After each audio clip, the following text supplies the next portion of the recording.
In this video, we will understand one of the new findings that has recently been published, in which they have shown that the cancer-associated fibroblast that are usually present in the tumor microenvironment helps the pancreatic cancer in meeting their nutrient supply. And this has been shown here how it works, and this is one of the reason by which the tumor cells will be able to survive under low pH. So what happens actually in the cancer associated fibroblast or in the Stormer cell is that there is a acetyl cycle, TCA cycle, that usually goes on in this stromal cells with some mutations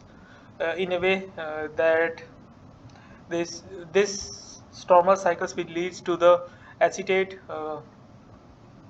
formation in the extracellular matrix around the tumor cells, and because of the acetate formations, then there is a process that is uh, going on in the tumor cells that is been known as ACSS2, and this helps in the exogenesis of this acetate within the cells, and after that this acetyl CoA will trigger the upregulation of this SP1, and while this upregulation of the SP1 there is also a uh, acetyl histone modification occurs in a way that the at histine 9 at lysine at 19th positions in this SP1, acetylation of this SP1 at 19th position at the lysine amino acid will leads to the stability of this SP1 proteins, and this stability of this SP1 proteins will help in the tumor cell survival. So this is one of the recent finding that is published in the Nature, where the different, and they have also checked that if they can dysregulate this, somehow dysregulate this TCA cycle in the stromal cells, they can see the amount of tumors decreases within the mouse model. So in that case, what they have done is that they have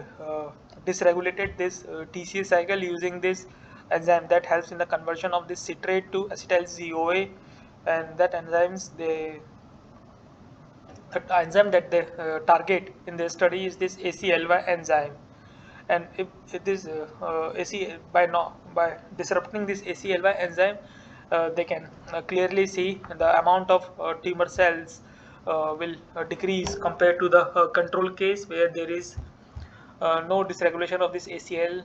enzymes has been found. So this is one of the approach used by tumor cells to use their surrounding to meet their nutrient supply,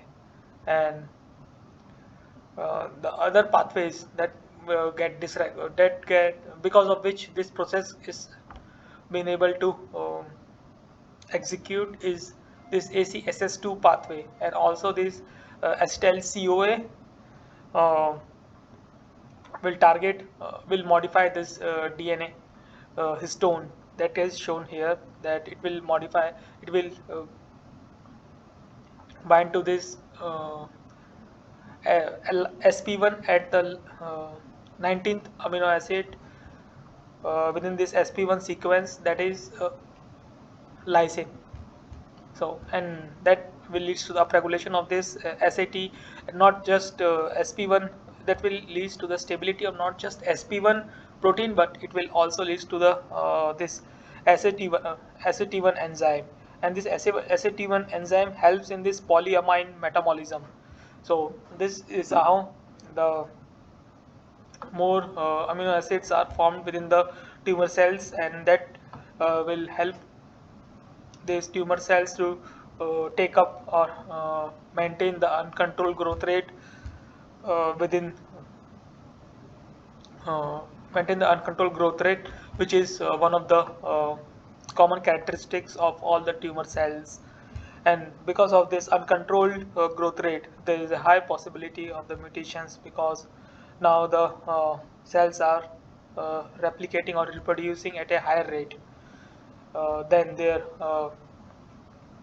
normal cells.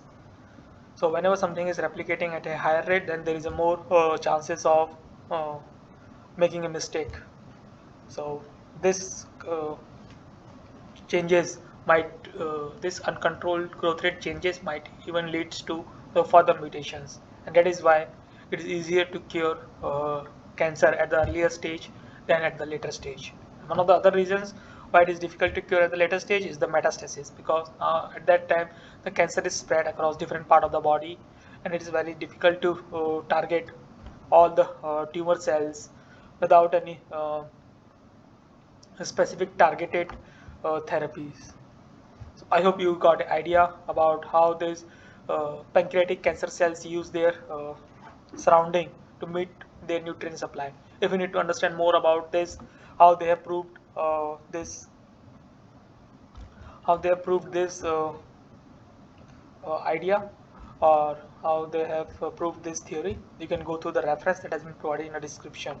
I will also try to cover those experiments in our future videos to make everyone aware